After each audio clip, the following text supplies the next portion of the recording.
So ladies and gentleman, science bite presents. क्या आपने कभी सोचा है कि हम सोते क्यों हैं, या फिर क्या बॉडी चेंजेस होते हैं जब हम सोते हैं, और क्या हम सोते समय अपने शरीर से बाहर आ सकते हैं? तो मैं आपके आज यह सारे डाउट्स इस वीडियो में क्लियर करूँगा। तो मैं हूँ आपका होस्ट तुषार। तो इस वीडियो की तरफ चलते हैं with titled what's the science behind the sleep and what are the stages of sleep. तो चल गुरु, हो जा शुरू।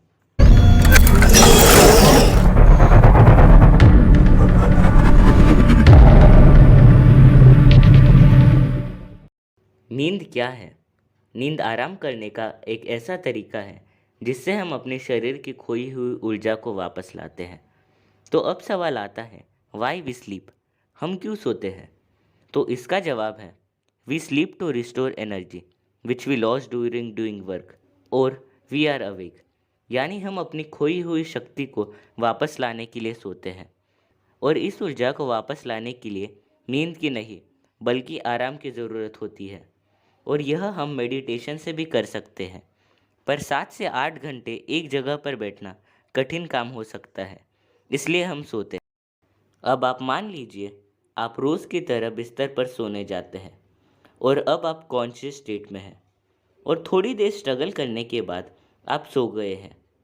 अब आपकी स्लीप 5 अलग स्टेजेस को एक्सपीरियंस करेंगी।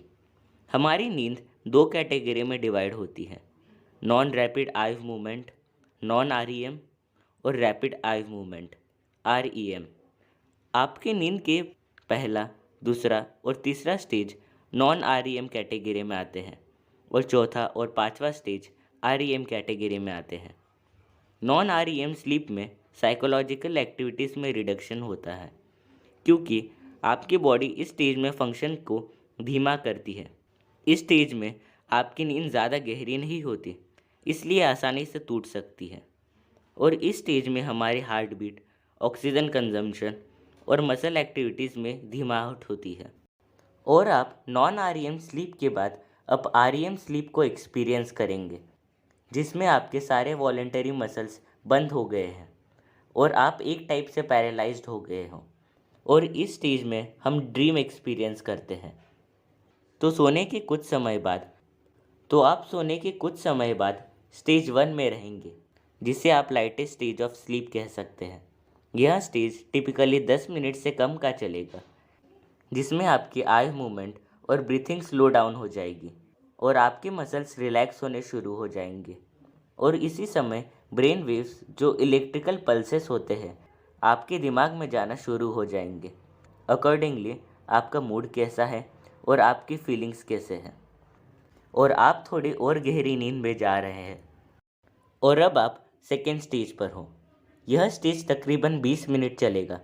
इस स्टेज को द रियल स्लीप स्टेज भी कहा जाता है। और इस स्टेज में अब आपका बॉडी टेम्परेचर गिरने लगा है, और आपके मसल्स पूरे तरीके से रिलैक्स हो चुके हैं, और आपकी आई मूवमेंट भी बंद हो चुकी है। अब आप एंटर करने वाले हैं the deepest stage of sleep, third stage में। यह स्टेज में आपके ब्रेन वेव्स सबसे लॉन्गेस्ट और स्लोएस्ट है। आपको इस स्टेज में किसी को भी उठाना बहुत मुश्किल काम होगा। अगर आपको स्लीप वॉकिंग की आदत है, तो आप इस स्टेज में आपका होम टूर करके आ सकते हैं। और इस स्टेज में आप आपकी नींद के 20% टाइम स्पेंड कर रहे हैं।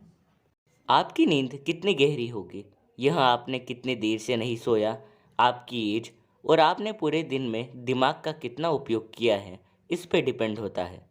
स्टेज 3 ओरिजिनली 2 स्टेज में डिवाइड होता है, स्टेज 3 और स्टेज 4। इन दोनों में ज़्यादा डिफरेंस नहीं है, बस स्टेज 4 आरईएम कैटेगरी में आता है। अब आप आरईएम स्टेज, फिफ्थ स्टेज पर हो, जिसमें आपकी बॉडी ऑलमोस्ट पैरालाइज्ड हो चुकी है, और आपके ब्रेन वेव्स फास्ट होते जा रहे हैं। यही पैटर्न तब दिखता है जब आप उठने वाले होते हैं। आपके अब सपने शुरू होने जा रहे हैं, क्योंकि आरईएम स्टेज में हमारी स्लीप इमोशनल और विविड मोमेंट्स को रिकॉर्ड करती है। अब आप नींद से जाग कर इधर उधर देखते हो, और आपके मन में एक चीज़ स्ट्राइक करती है कि क्या ऐसे हो सकता है कि सोते समय आप आपके शरीर से बाहर आकर अपने आप को देखें? आप यह सवाल दूर करने के लिए क्या करते हैं? मेरी वीडियो देखते हैं। हाँ, आप आपके शरीर से बाहर सोते वक्त आ सकते हैं। इसे एस्ट्रल प्रोजेक्शन कहा जाता है। पर इस ट्रिक को करने के लिए सालों सालों एक स्पेशल तरीके की मेडिटेशन करनी पड़ती है। तो इसी के साथ आज की वीडियो ख़त्म होती है। और अगर आपको वीडियो अच्छी लगी होगी तो लाइक कीजिए, फैमिली और फ्रेंड्स के साथ शेयर कीजिए और कमेंट में बताइए कि नेक्स्ट वीडियो आपको किस टॉपिक पर चाहिए। तब तक के लिए दुआओं में याद रखना। धन्यवाद। खुदा हाफिज़। Bye bye. अगली वीडियो में थैंक्स फॉर वॉचिंग।